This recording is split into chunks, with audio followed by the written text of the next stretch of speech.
S T ന്യൂസിലേക്ക് സ്വാഗതം. അടിച്ച് കയറിയിരിക്കുകയാണ് മാർക്കോ. അതായത് കൊലത്തൂക്ക് കൊലവെറിയോടെ മുന്നോട്ട് കയറുകയാണ്.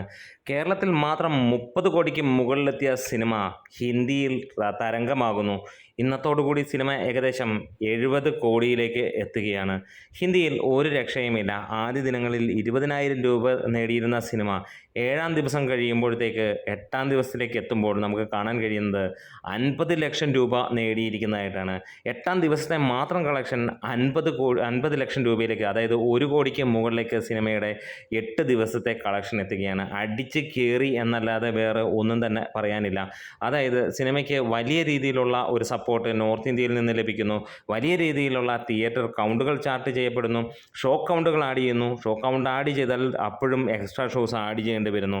ഇപ്പോൾ പല സ്ഥലങ്ങളിലും കൊൽക്കത്ത ഉൾപ്പെടെയുള്ള സ്ഥലങ്ങളിൽ ഹിന്ദി ഷോസ് ആഡ് ചെയ്യുന്നു. വരുന്ന തിങ്കളാഴ്ച മുതൽ സിനിമയ്ക്ക് 1000-നടുത്തുള്ള ഷോകൾ ആഡ് ചെയ്യപ്പെടും എന്നുള്ളതാണ്. ഇപ്പോൾ തന്നെ 350-ന് മുകളിലുള്ള തിയേറ്ററുകളിൽ സിനിമ ആഡ് ചെയ്യപ്പെട്ടിരിക്കുന്നു. 34 തിയേറ്ററുകളിൽ നിന്ന് 350 തിയേറ്ററുകളിലേക്ക് എത്തുമ്പോൾ എങ്ങനെയാണ് മാർക്കോയുടെ കുതിപ്പ് എന്നുള്ളത് നമുക്ക് കൃത്യമായിട്ട് ചിന്തിച്ചാൽ അറിയാവുന്ന ഒരു കാര്യമാണ്.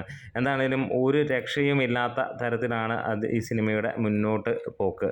എന്തായാലും മലയാള സിനിമകളിൽ ഈ ഒരു ക്രിസ്മസ് കാലത്ത് വന്ന സിനിമകളിൽ ഏറ്റവും ഗംഭീരമായിട്ടുള്ള സിനിമയായി മാറുന്നു. വലിയ രീതിയിലുള്ള കളക്ഷൻ നേടുന്നു. കളക്ഷൻ കുതിപ്പ് മുന്നോട്ട് ഗംഭീരമായിട്ട് കുതിച്ച് പായുന്ന ഒരു കാര്യവും നമുക്ക് കാണാൻ കഴിയുന്നു.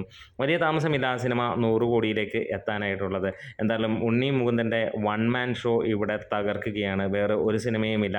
2025 കടക്കുമ്പോഴും ഗംഭീരമായിട്ട് തന്നെ ഈ സിനിമ മുന്നോട്ട് പോകുന്നു.